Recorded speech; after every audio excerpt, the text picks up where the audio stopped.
everyone, welcome back to FinanceRox. Today I'm going to walk you through my lineup of journals and planners for 2022. One is going to be a reading journal, one is my planner, one's a personal journal, and one's a money journal. So I have mostly bullet journals for the new year. I like bullet journals. They're very flexible. You can design each page how you want it. The only one that's not a bullet journal is going to be my actual planner for the year. So, and even that actually has some dotted grid paper in it. So let's go ahead and switch over to the overhead shot and I'll show you each one and then just give a brief overview of what I'm going to use each one for.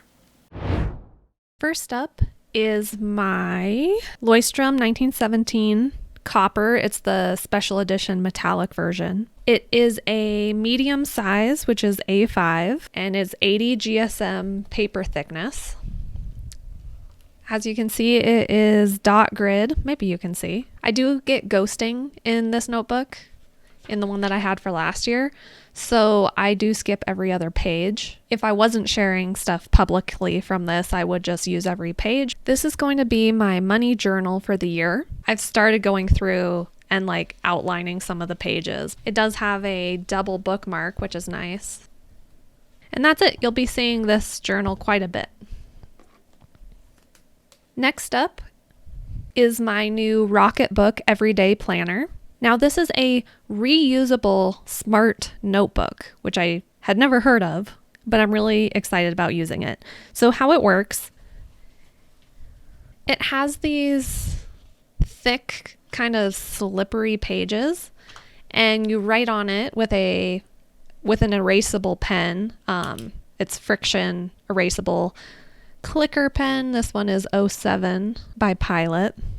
Not sponsored. So you just write on it like you normally would. You do have to be careful. It takes a few seconds for it to dry. So since I'm left-handed, I'm really careful to make sure that I don't smear the ink.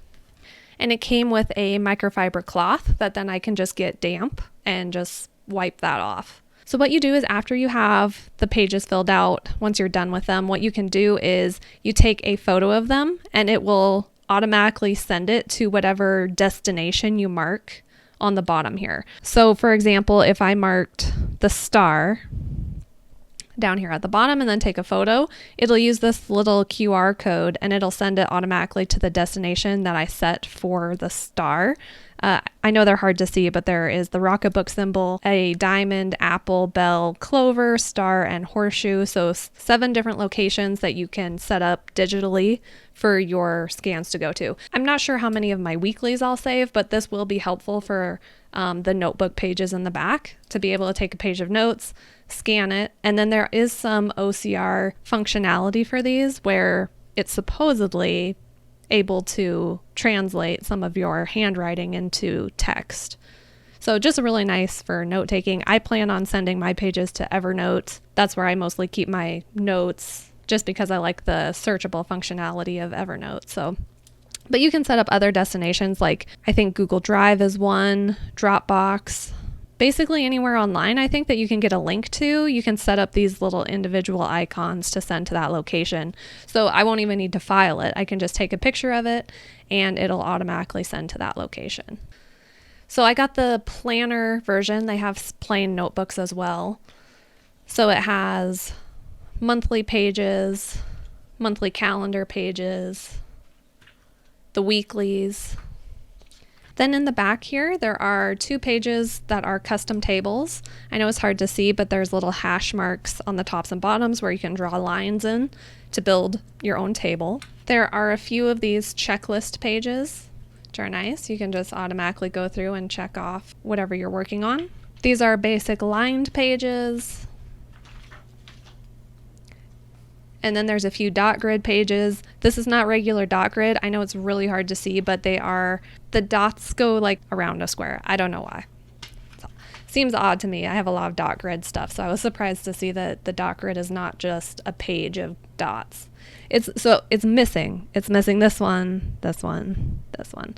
Otherwise, it'd be like that, like complete dot grid. Oh, and I forgot to mention, this is the executive size, which means it's the same size as my Leuchtturm. I guess a little bit bigger with the rings. Now I have a few pages in here about investing, but this is really going to be my everything planner just for tasks and productivity. I just thought I'd show you guys since I thought it was really neat, the reusable smart notebook. The next set are going to be my daily journal books. So I'm going to use them for personal, daily journaling, basically like junk journals or glue books. I got a few pages in here started. So I did this as the starting page. This was going to be my money journal for this year. But then I didn't get around to it. So like I said, I'm going to reuse this, and then these ones are blank. I don't know that I'll need all three of these, but I got them as a pack. They are craft paper, Amazon composition notebooks. They're also in A5. And these are nice because they are lay flat, and it takes a little coaxing, but they do lay flat. So those will be for my just regular daily journaling and fun journals. The final journal is going to be the silver one for my reading journal. This is from a brand called Victoria's Journal. It was called Smith Flexi Dotted, and this is no longer available on Amazon. Again, on the size, slightly bigger than A5. It was 5.9 times 8.3. I'm not sure why. I just love this journal.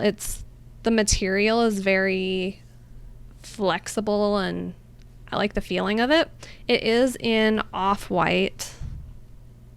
This was one that I meant to start last year and just didn't get around to, so I want to try to get to it this year. So that's all. That's all 4 of the different kinds of journals that I'm using this year. I'm curious, let me know in the comments, what journals are you using for 2022? Are you trying anything new this year that you're excited to try, like what I am with the Rocketbook? Thanks guys, and I'll see you in the next video. Until then, I hope your finances rock. Bye.